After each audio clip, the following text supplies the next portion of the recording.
Hello guys, എല്ലാവർക്കും നമസ്കാരം. നമ്മളെന്നും രാവിലെ ചിലർ ചൂട് കാപ്പി കഴിക്കും, ചിലർ ചൂട് ചായ കഴിക്കും. അപ്പോൾ ഇന്ന് നമുക്ക് കാപ്പിയെപ്പറ്റിയുള്ള വിശേഷങ്ങൾ അറിഞ്ഞാലോ? ഇതാ നോക്കിക്കുക, ഇതൊരു വയനാട്ടിലെ ഒരു കാപ്പിത്തോട്ടമാണ്. കഴിഞ്ഞ വർഷത്തെ വിളവെടുപ്പൊക്കെ കഴിഞ്ഞ് അടുത്ത വർഷത്തേക്കുള്ള വിളവെടുപ്പിന് വേണ്ടിയിട്ട് കാപ്പി പൂത്ത് നിൽക്കുന്ന സമയമാണിപ്പോൾ. കണ്ടില്ലേ, എല്ലാ കാപ്പിയും പൂത്ത് നിൽക്കുന്നതാണ് നമ്മളീ കാണുന്നത്. ഇതിപ്പോൾ 2 സെക്ഷനായിട്ടാണ് പൂത്തിരിക്കുന്നത്. കാപ്പിയുടെ കവാത്തൊക്കെ കഴിഞ്ഞ്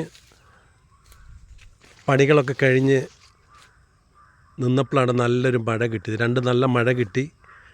ആദ്യത്തെ മഴയ്ക്ക് ഒരു സെക്ഷൻ പൂത്തു. അതിലിപ്പോൾ ഒരുവിധം കായൊക്കെ പിടിച്ചിരിക്കുന്നതാണ് നമ്മൾ കാണുന്നത്. കാപ്പി പൂത്ത് കഴിഞ്ഞാൽ കറക്റ്റ് ടൈമിൽ മഴ കിട്ടിക്കഴിഞ്ഞാൽ വിളവെടുപ്പ് കാപ്പിയൊക്കെ നല്ലപോലെ പിടിക്കത്തുള്ളൂ.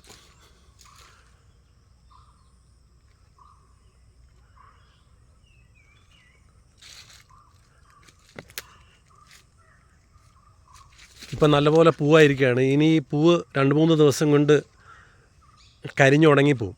ആ ഉണങ്ങുന്ന സമയം കഴിഞ്ഞ് 2 ദിവസം കഴിയുമ്പോഴാണ് നല്ല മഴ കിട്ടേണ്ടത്. മഴ കിട്ടിക്കഴിഞ്ഞാൽ ഈ കറുത്ത് നിൽക്കുന്ന ഇതിൻ്റെ അവശിഷ്ടങ്ങളൊക്കെ തെറിച്ചു പോകണം. തെറിച്ച് പോയില്ലെങ്കിൽ ഇതിൻ്റെ മുകളിൽ മുഞ്ഞ പിടിച്ച് പിന്നെ കാപ്പി കുരു ഉണ്ടാകത്തില്ല. അതുപോലെ പൂക്കളൊക്കെ വിരിഞ്ഞ് കഴിഞ്ഞിട്ട് 2 ദിവസത്തിനുള്ളിൽ മഴ കിട്ടിയില്ലെങ്കിൽ നല്ല വെയിൽ വരുമ്പം ഇതൊക്കെ ചുമന്നു പോവും. അങ്ങനെ ചുവന്നു പോകുമ്പം അടുത്ത വർഷത്തേക്കുള്ള വിളവെടുപ്പിൽ നമുക്ക് കാപ്പി കുറയും. അപ്പോൾ എല്ലാവരും കാപ്പി കുടിക്കുന്നവരുണ്ടാവും. അപ്പോൾ കാപ്പിയുടെ വിശേഷങ്ങൾ അറിയണ്ടേ? അതിനുവേണ്ടിയാണ് ഈ വീഡിയോ ഞാൻ എടുത്തത്. എല്ലാവർക്കും ഇഷ്ടപ്പെടുമെന്ന് വിശ്വസിക്കുന്നു. കാപ്പി നമ്മൾ കുടിക്കുന്നുണ്ട്, അപ്പോൾ കാപ്പിയുടെ വിശേഷങ്ങളും അറിയണമല്ലോ.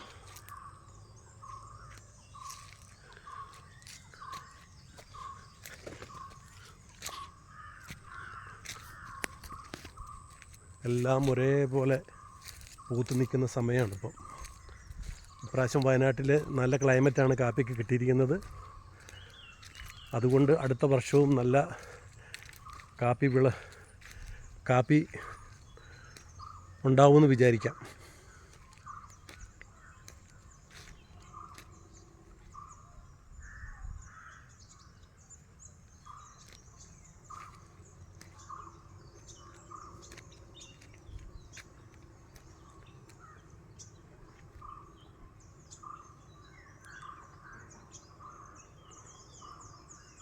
നല്ല സൂപ്പറായിട്ട് പൂക്കൾ വിരിഞ്ഞ് നിൽക്കുന്ന സമയമാണ്.